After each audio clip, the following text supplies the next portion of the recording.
Assalamualaikum to all. Welcome to my channel Tips and Tricks with Hina. I hope you all are good and Alhamdulillah I am also doing very well. नए कपड़े बनाना हर औरत का शौक़ है, चाहे वो ख़ुद के कपड़े हों या अपने बच्चों के।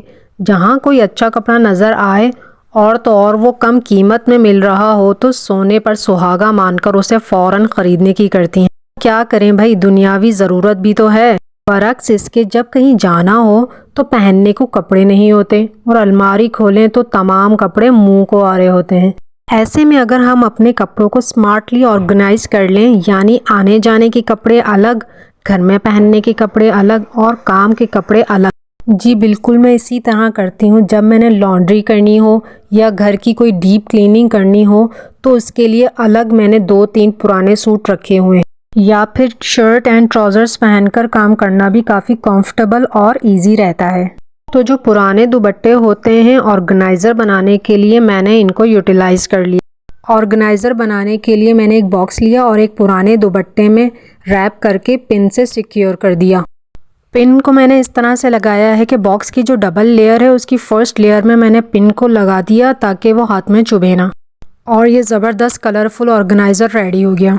दूसरा ऑर्गेनाइज़र बनाने के लिए मेरे पास ये ग्रॉसरी बैग रखा हुआ था, तो मैंने सोचा इससे भी एक ऑर्गेनाइज़र बनाया जाए। तो बॉक्स को सिंपली मैंने बैग में डाल के रैप कर दिया और इसको मुझे पिन से सिक्योर करने की ज़रूरत भी नहीं पड़ी। पुराना कवर रखा हुआ था बुक का, वो लेके मैंने बैग के ऊपर इसको बिछा दिया और बैग बहुत अच्छी तरह से फिक्स हो गया। इसी तरह से आप यूज़लेस चीज़ों को यूज़ में लाकर स्मार्टली अच्छे ऑर्गेनाइज़र और DIY बना सकते हैं। और यहाँ पर मेरे पास घी के ये डब्बे आ चुके हैं। मैं चाह रही थी कि थोड़ा सा बड़ा ऑर्गेनाइज़र मैं बनाऊं, तो इसके लिए मैंने इन दोनों डब्बों को ऊपर से कट कर लिया और टेप के साथ मैंने इसको जॉइंट कर लिया। ये मेरे पास एक यूज़लेस सा कवर रखा हुआ था, इसको भी मैंने इसके ऊपर चढ़ा दिया। इस तरह से ये एक और ऑर्गेनाइज़र बनकर तैयार हो गया। अब आगे चलकर आप देखेंगे कि इनको मैं किस तरह से यूटिलाइज़ करती हूँ, जितने भी मैंने ऑर्गेनाइज़र्स बनाए हैं। तो यहाँ पर मैं अपने बच्चों के कपड़े फ़ोल्ड कर रही थी। बच्चे कपड़े बहुत जल्दी गंदे कर लेते हैं, जिसकी वजह से उनको बार बार चेंज करवाना पड़ता है। तो मेरा छोटू कपड़े बहुत गंदे कर लेता है, जिसकी वजह से एटलीस्ट मुझे दिन में 2 से 3 मरतबा चेंज कराना पड़ता है, जिसकी वजह से अलमारी बार बार डिसऑर्गेनाइज हो जाती है। ऐसे में ये ऑर्गेनाइज़र बड़े कन्वीनियंट वे में काम करते हैं। तो अब से मैं ये करने वाली हूँ कि जो पजामाज़ हैं वो अलग ऑर्गेनाइज़र के अंदर रखूँगी और जो टी-शर्ट्स हैं वो अलग ऑर्गेनाइज़र में लगा दूँगी, ताकि इनको निकालना इजी रहे। वरना ये होता था कि हर दूसरे तीसरे दिन मुझे बच्चों के वार्डरोब सेट करने पड़ते थे। और हम लेडीज़ की क्या आदत होती है कि अगर हमें पता चल जाए कि घर के इस कोने में मैस हुआ है तो जब तक उसको ठीक ना कर लेना तो सुकून नहीं मिलता।